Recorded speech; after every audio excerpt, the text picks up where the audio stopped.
মানুষ যখন জানে কোনো জিনিসের ফায়দা, যখন জানে কোনো জিনিসের ক্ষতি, উপকারিতা অপকারিতা, তখন উপকারী বস্তুটা গ্রহণ করা এবং অনুপকারী বস্তুটাকে ছেড়ে দেওয়া তার জন্য সহজ। ভালো মন্দ পার্থক্য যখন স্পষ্ট হয়ে যায় কারো নিকটে, তখন ভালো রাস্তাটাকে গ্রহণ করা আর মন্দ রাস্তাটাকে পরিহার করা তার জন্য সহজ হয়, আসান। দিমাগ যদি বিকৃত থাকে, আকল মন মস্তিষ্ক যদি কলুষিত থাকে, তখন ভালো জিনিসটাকে মন্দ মনে হয় আর মন্দ জিনিসটাকে ভালো মনে হয়। বান্দার জন্য ভালো কি মন্দ কি, এটা বান্দা ততটুকু নিজের জন্য নির্বাচিত করতে পারে না যতটুকু বান্দার খালেক ও মালিক সৃষ্টিকর্তা তার জন্য নির্বাচিত করতে পারে। আল্লাহ রাব্বুল আলামিন আমার আপনার জন্য কোন জিনিসটা ভালো কোন জিনিসটা মন্দ ততটুকু জানেন। এর থেকে ভালো মন্দর নির্বাচন বান্দা নিজের সম্পর্কেও নিজে জানে না। বান্দা তো সারাফা মুহতাজ, মুকাপেক্ষী, গোলাম। বিন্দু বিন্দুতে আল্লাহ পাকের করুণা ও দয়ার মুহতাজ বান্দা। ভালো মন্দর মাঝে পার্থক্য হয়ে গেলে ভালো রাস্তাটাকে গ্রহণ কইরা মন্দ রাস্তাটাকে পরিহার করা আসান হয়। যারা মন্দ পথে চলে এবং পরিহার করে না মন্দ রাস্তা, তাদের ম্যাক্সিমামই এমন মন্দ রাস্তার মন্দ জিনিসটা তাদের সামনে স্পষ্ট না, অস্পষ্ট হয়ে যায়।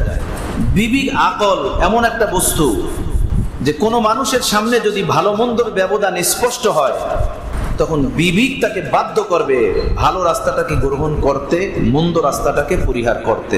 আর ভালো মন্দ এই রাস্তাটা বিবেকে যে ধরা দেয়, সেইটা আল্লাহ পাক প্রতিটা মানুষের নিজের বিবেকের উপরে ছেড়ে দেন নাই, কারণ প্রতিটা মানুষের বিবেক এমন না।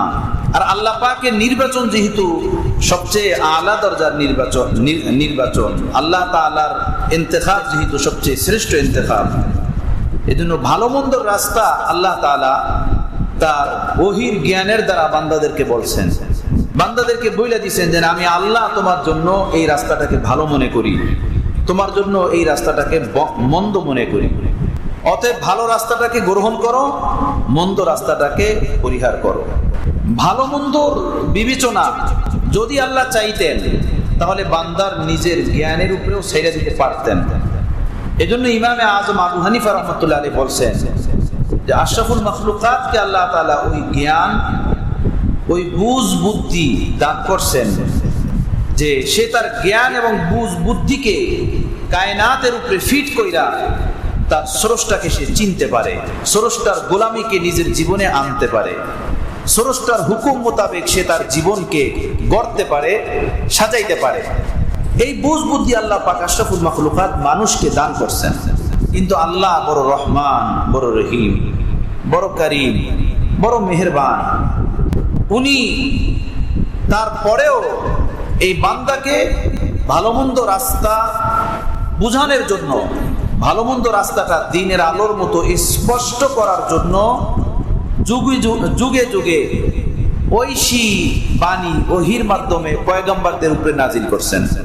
সেই সিলসিলা শুরু হয়েছে হযরত আদম আলাইহিস সালাতু ওয়াস সালাম থেকে, শেষ হয়েছে নবী মুহাম্মদুর রাসূলুল্লাহ সাল্লাল্লাহু তাআলা আলাইহি ওয়াসাল্লামের উপরে। ভালো মন্দ রাস্তা আল্লাহ তার বান্দাদেরকে বলছেন যে এটা ভালো রাস্তা, এটা মন্দ রাস্তা। ওয়াহাদাইনাহুন নাজদাইন, আল্লাহ বলেন আমি তোমাদের জন্য দুটো রাস্তা স্পষ্ট করে বলে দিলাম, এটা ভালো রাস্তা, এটা মন্দ রাস্তা। আর এই ভালো মন্দ রাস্তা শিক্ষা যেই জিনিস দেয় সেই জিনিসটাকে বলা হয় এলেম, ঐশী জ্ঞান, আসমানি বিদ্যা, আসমানি শিক্ষা। আসমানি শিক্ষা, আসমানি জ্ঞান যদি মানুষের ভিতরে না থাকে, তাহলে মানুষ নিজের চিন্তা চেতনার দ্বারা সব জিনিসের মাঝে ব্যবধান করতে পারে না, ব্যবধান করতে পারবে না। কেননা মানুষের বুঝ বুদ্ধি চিন্তা চেতনা যে পর্যন্ত গিয়া শেষ হয়, উর্দু জগতের ওহির বাণী সেখান থেকে শুরু হয়, নবীর উলুম ও মাআরিফ সেখান থেকে শুরু হয়। এজন্য রাসূলুল্লাহ সাল্লাল্লাহু তাআলা আলাইহি ওয়াসাল্লাম বলছেন যে এই ভালো মন্দর রাস্তা চিনা জানা প্রতিটা মানুষের জন্য ফরজ। যেমনি ভাবে ঈমান আনা ফরজ, আল্লাহর উপরে ঈমান আনা, পয়গম্বরদের উপরে ঈমান আনা যেমন ফরজ, ভালো মন্দ জিনিসটা নিজের জন্য ভালো জিনিস, নিজের জন্য ক্ষতিকর যে বস্তু সেইটাকে জানা তার জন্য ফরজ। সেটা নবীর ভাষায় এভাবে বলা হয়েছে যে আল্লাহ তাআলা তোমাদের উপরে ইলম শিক্ষা করা ফরজ করে দিয়েছেন। তলাবুল ইলমি ফারিজাতুন আলা কুল্লি মুসলিম।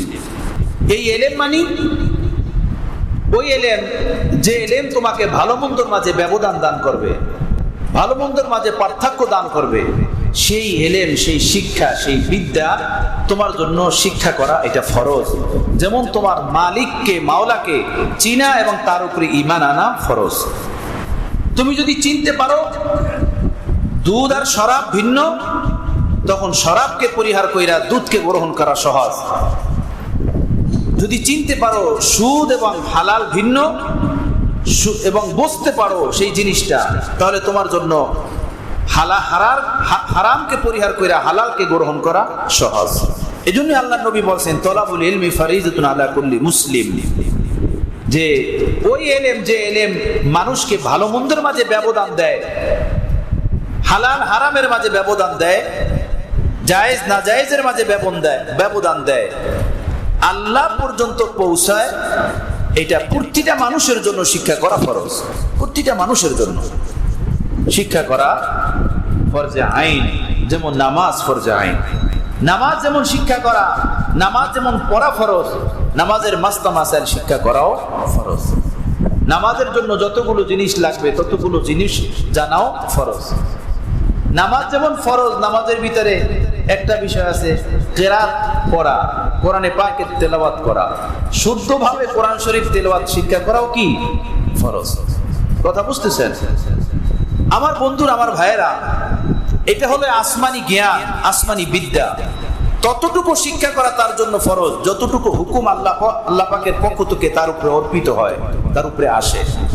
এটা সকলের জন্য শিখতে হবে, না শিখলে এটার মুআখাযা হবে কিয়ামতের ময়দানে। ইবনে মাজাহ শরীফের জিলদ আউয়ালে হাদিস আছে, আল্লাহ নবী বলছেন কিয়ামতের ময়দানে যদি কেউ বলে আমি জানতাম না তাই মানতে পারি নাই, এই জানতাম না এই অপারগতা তার জবান থেকে শোনা হবে না। তুমি জানতে না কেন, শিখো নাই কেন? জানা শিখা তো আমি তোমাদের উপর ফরজ করছি। কথাটা বুঝতেছ? এখন এই জানা শিক্ষা করার স্তর আছে। একটা তরিকা হলো মাদ্রাসায় ভর্তি হওয়া, মাদ্রাসায় ভর্তি হইয়া ইলম শিক্ষা করা, কোরআন শিক্ষা করা, নামাজ শিক্ষা করা, মাসলা মাসাইল শিক্ষা করা। আর একটা তরিকা হলো ওলামা মাশায়েখদের সোহবতে গিয়ে তাদের সান্নিধ্য থেকে, তাদের সোহবত থেকে, তাদের জবান থেকে দ্বীনি বিষয়ে শোনা, দ্বীনি মাসলা মাসাইল শিখা, তদনুযায়ী নিজের জীবন গড়া। একটা দ্বিতীয় তরিকা। আর একটা তরিকা হলো নির্ভরযোগ্য মানুষের কিতাবাদি পড়া, গ্রহণযোগ্য আলেমদের লিখিত কিতাবাদি পড়ে দ্বীনি জ্ঞান, দ্বীনি ইলম শিক্ষা করা। কথাটা বুঝতেছেন? এখন যদি কেউ বলে যে আমার তো মাদ্রাসায় পড়ার মতো সুযোগ নাই, বলতে পারে বা এমনটা হইতেও পারে, এরকম সুযোগ আগে ছিল না। মাদ্রাসায় পড়বে, এত মাদ্রাসার ব্যাপকতা ছিল না, এত আলেম ওলামা ছিলেন না, পড়তে পারে না। তো দ্বিতীয় রাস্তায় সে হাঁটবে, সেটা হলো ওলামা মাশায়েখ যারা নির্ভরযোগ্য মনে হয় তাদের সোহবতে যাবে, তাদের সান্নিধ্যে যাবে, তাদের কাছ থেকে দ্বীনি বিষয়টি জানবে। বিষয়টা হলো প্র্যাকটিসে বাজে। এখন আমি তাদের কাছে যাব, হুজুর গো মহতাজ যাব, সারাদিন মসজিদ নিয়ে বসে থাকে, মাদ্রাসা নিয়ে বসে থাকে। আমার বন্ধু ডায়াবেটিক্স হইলে প্যারাসিটামল কেনার জন্য বাগড়া বাজারের এক ডিসপেন্সারিতে আপনি যাইতে পারেন, তাই না? পেটে একটু ব্যথা হলো তো একটা সার্জের একটা গ্যাসের ট্যাবলেট কেনার জন্য এক দোকানে গিয়া টাকা দিয়ে দাঁড়াইয়ে থাকতে পারেন, বা টাকা হাতে নিয়ে অপেক্ষা করতে পারেন যে আরো দুইজন ওষুধ নিতেছে, এরপরে আমি নিব। তো পেটের ব্যথা দূর করার জন্য এটা করা সম্ভব, মাথা ব্যথা দূর করার জন্য এটা সম্ভব।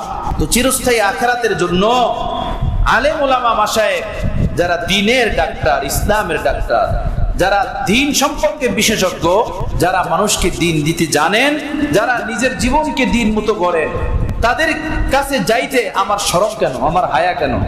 মন শরম না, হায়া না, শয়তান এখানে পট্টি পরাই রাখে মাথার ভিতরে, পট্টি। আর তার জন্য জান্নাতের রাস্তা বন্ধ হইয়া জাহান্নামের রাস্তা উন্মোচিত হইতে থাকে তার জন্য।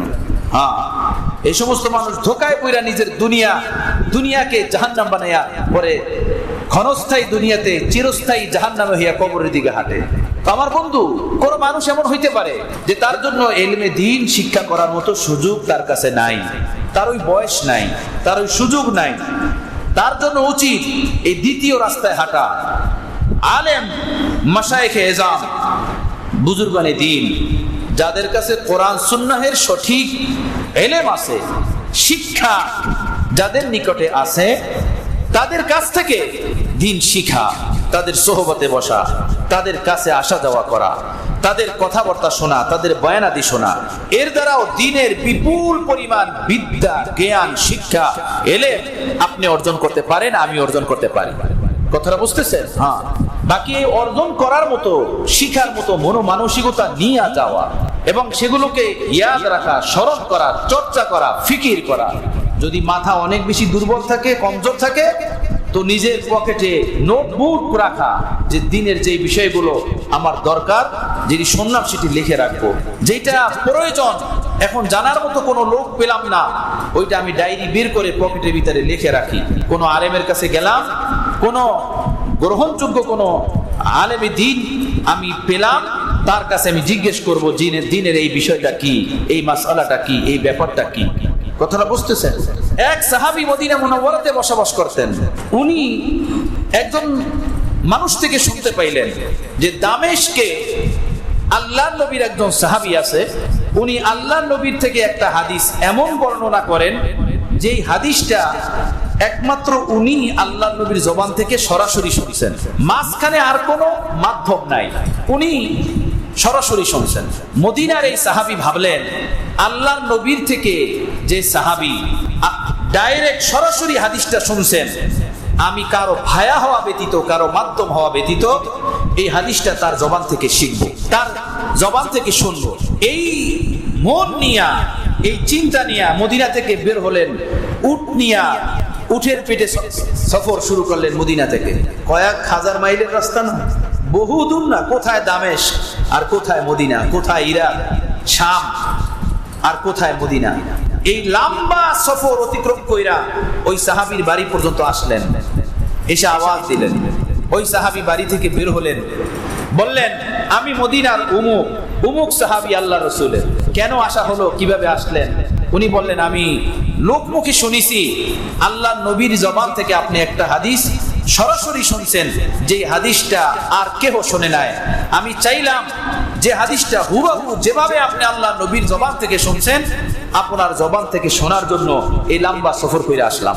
ওই সাহাবী ওখানে দাঁড়াইয়া দাঁড়াইয়া তাকে হাদিস শুনাইয়া দিলেন। হাদিস শোনার পরে উনি সাথে সাথে মদিনার পথে সফর শুরু করলেন। যার কাছে হাদিস শোনার জন্য গেলেন উনিও সাহাবী, যিনি গেলেন ইনিও সাহাবী। উনি বললেন, আল্লাহ রাসূলের সাহাবী, হে বন্ধু, মদিনা থেকে এত লম্বা সফর করে আপনি আসছেন এই দামেশকে, এই শামে, একটু অপেক্ষা করেন, একটা মিনিটের জন্য আপনি দাঁড়ান, একটু মেহমানদারির সুযোগ আমাকে দেন, একটু সুযোগ আমাকে দেন। বলল, না, আমি এই সফরকে দুনিয়াবি কোনো জিনিসের সাথে সংযুক্ত করতে চাই না। আমি চাই আমার এই সফরটা শুধু দ্বীনি সফর হয়, ইলমি সফর হয়, আখিরাতের সফর হয়। আমি তোমার বাসায় খাবো না, পানিও পান করব না। যে আশা নিয়ে মদিনা থেকে বের হয়েছি, তোমার জবান থেকে সেই হাদিস আল্লাহর নবীর আমি শুনেছি, আমি মদিনার পানে আবার রওনা করলাম। সুবহানাল্লাহ।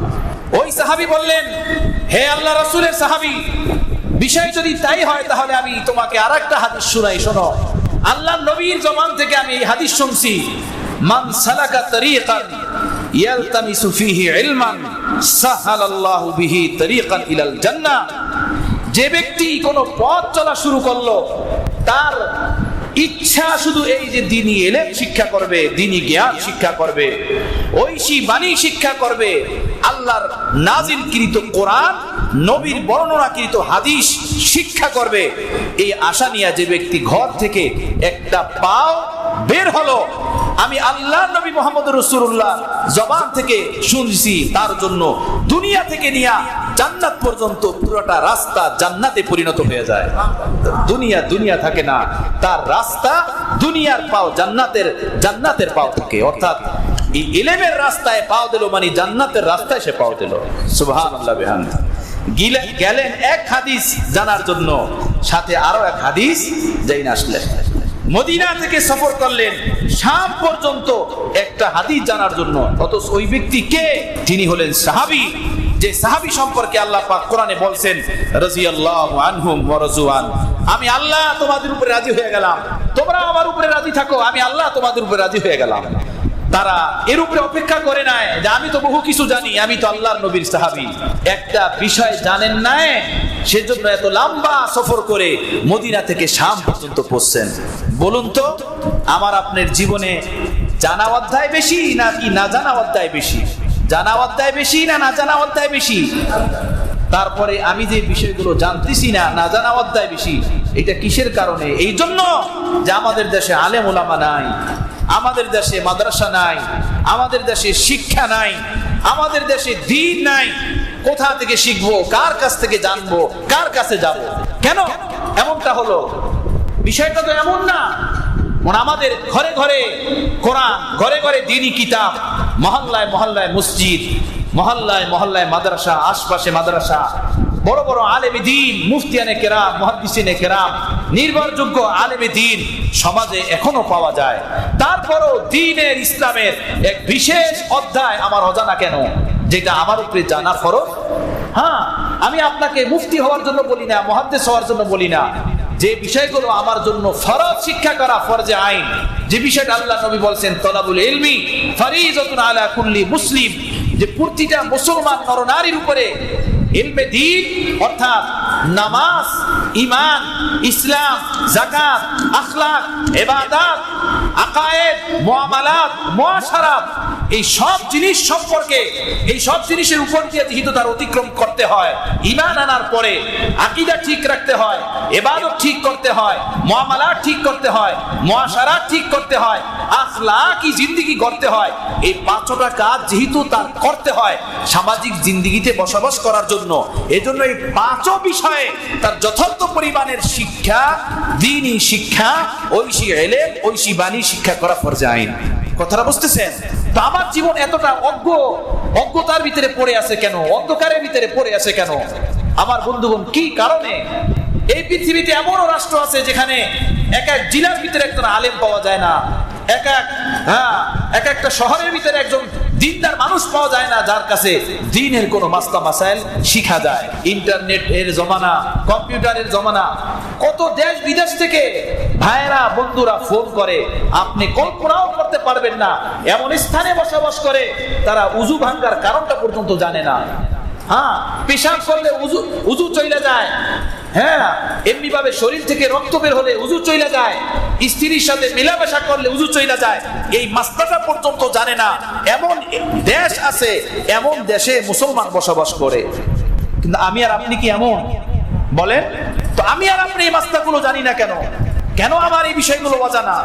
কেন এই বিষয়টা আমি জানি না? বলুন, কয়টা মানুষ জানি উযুর ফরজ অনার্গল বলে দিতে পারবো? এই গোসলের ফরজ এই কয়টা, নামাজের ফরজ ভিতরে বাহিরে এই কয়টা, কেন জানি না? আমরা যারা মুরব্বী হয়ে গেছি, বয়স বেড়ে গেছে, তাদের ম্যাক্সিমামদের হালাত এই জন্য জানি না। আপনাদের জমানায় মাদ্রাসা, আলেম ওলামা এই ধরনের ব্যাপক ছিল না, তাই না? এটা একটা বিশেষ কারণ। আর্থিক সংকট ছিল, দুর্বলতা ছিল, মানুষ তাদের সন্তানদেরকে শিক্ষা দিতে পারতেন না। এখন তো বিষয়টা এমন না। এখন আপনার ছেলে অজ্ঞ কেন? আপনার মেয়ে কোরআন পড়তে পারে না কেন? আপনার ছেলে কোরআন জানে না কেন? আপনার ঘরের ভিতরে বেদিনী কেন? আপনার ঘরের ভিতরে নাস্তিকতাবাদ কেন? আপনার ঘরের ভিতরে মূর্তি কেন? আপনার ঘরের ভিতরে টিভি বিসিআর গানা বাজনা কেন? এই মূর্খতা, জাহালাত, এই অজ্ঞতা, এই জাহান্নামীওয়ালা জিন্দেগি যাপন কেন? আমার বন্ধুরা, আমার ভাইয়েরা, এই ক্ষণস্থায়ী জিন্দেগিতে কি চিরস্থায়ী জাহান্নাম কামাবেন? আমরা কি চিরস্থায়ী জাহান্নামের পথে হাঁটবো? না আমাদের জীবনের ভুল থেকে তওবা করা দরকার? আল্লাহ আমাকে আমাদের সকলকে তওবা করার তৌফিক দান করেন।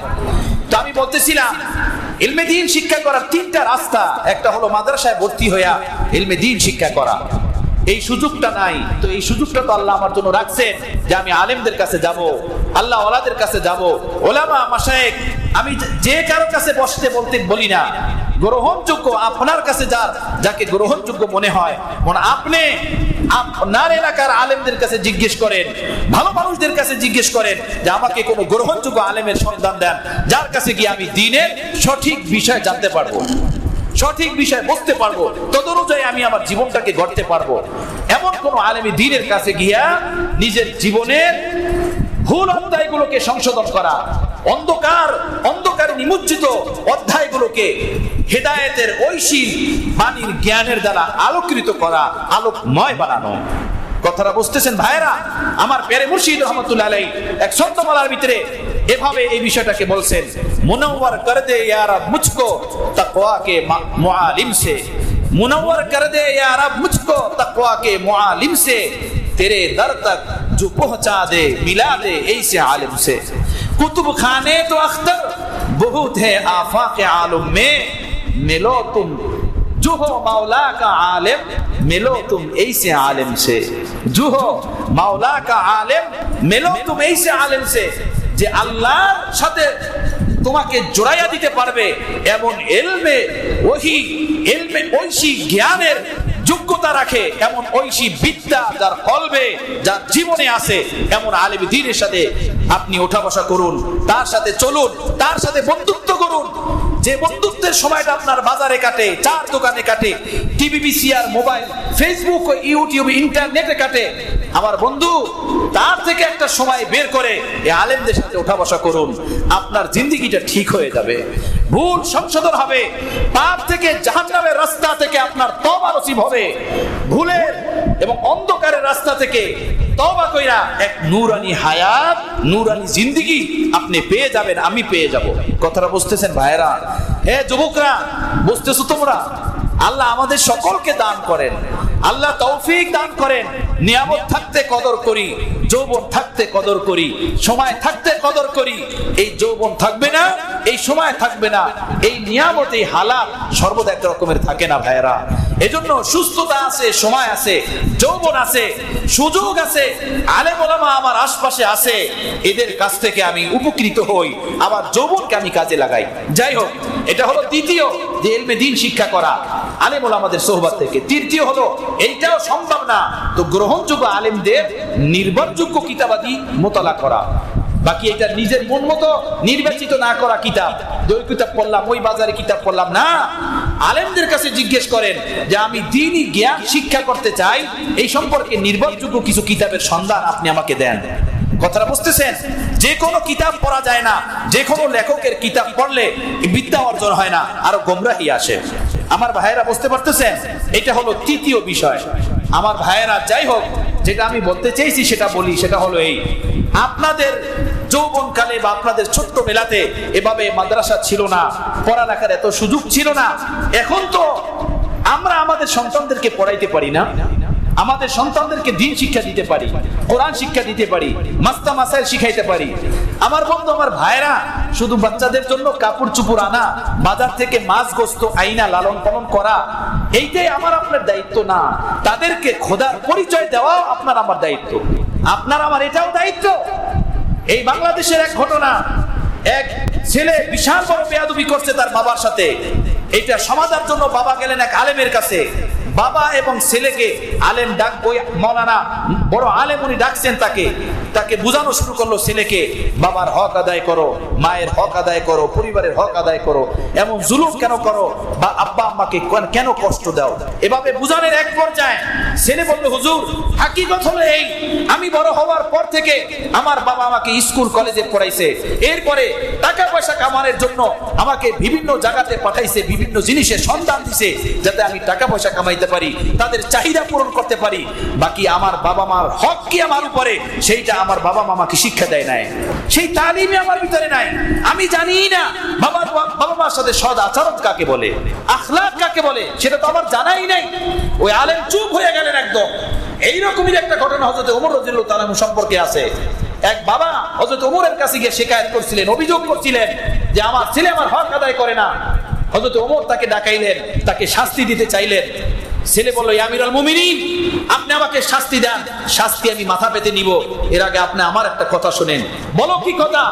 আমাকে আমার আব্বা দ্বীন শিখায় নাই, কোরআন শিখায় নাই, আমি তো জানি না পিতামাতার হক কি, দ্বীন কি, ইসলাম কি। পরে হযরত ওমর বললেন, দোররা তোমার সন্তানকে না, দোররা তোমাকে লাগানো দরকার। তুমি তোমার সন্তানকে মাওলার পরিচয় দাও নাই কেন? তুমি তাকে কোরআনের শিক্ষা দাও নাই কেন? দ্বীনের শিক্ষা দাও নাই কেন? আমার বন্ধুরা, আমার ভাইয়েরা, আল্লাহ আমাদেরকে তৌফিক দান করেন। হিম্মত করি, চেষ্টা করি এবং পাক্কা ইরাদা করি যে আমি আমার সন্তানদেরকে কোরআন পড়াবো, দ্বীনি মাসলা মাসাইল পড়াবো। এরপরে আপনি তাকে যা ইচ্ছা তাই করেন, কিন্তু প্রাইমারি লেভেলের প্রথম স্টেজে তাকে দ্বীনি শিক্ষা দেন, দ্বীনি জ্ঞান দেন, কোরআন দেন, ইসলাম দেন, তাকওয়া দেন। নাস্তিকতা বাদে সারা দেশ ভইরা যাইতেছে, সারা দুনিয়া ভইরা যাইতেছে।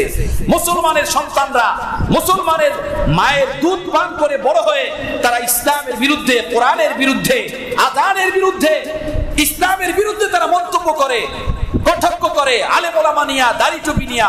বন্ধু, এই সন্তানগুলো তো আমাদেরই এলাকা, আমাদেরই ভাই বেরাদার, আমাদেরই মুসলমান সন্তানাদি। তারা এমনটা হয়ে গেল কেন? এর বিশেষ কারণ হলো এই, বাবার ঘর থেকে, মায়ের কোল থেকে দ্বীনের শিক্ষা পায় নাই, দ্বীনের তালিম পায় নাই, দ্বীনের হিদায়াত পায় নাই। মা তাকে কোরআন দেয় নাই, বাবা তাকে কোরআন দেয় নাই, শুধু তাকে লুডুস আর মিষ্টি আর পোলাও কোরমা, হালুয়া, মাছ গোস্ত খাওয়াইয়া তাকে লালন পালন করাইছে। কথা বলছেন? শুধু এই লালন পালনই করছে, পোশাক পরিচ্ছদ দিয়া, আল্লাহর পরিচয় তাকে দেয় নাই।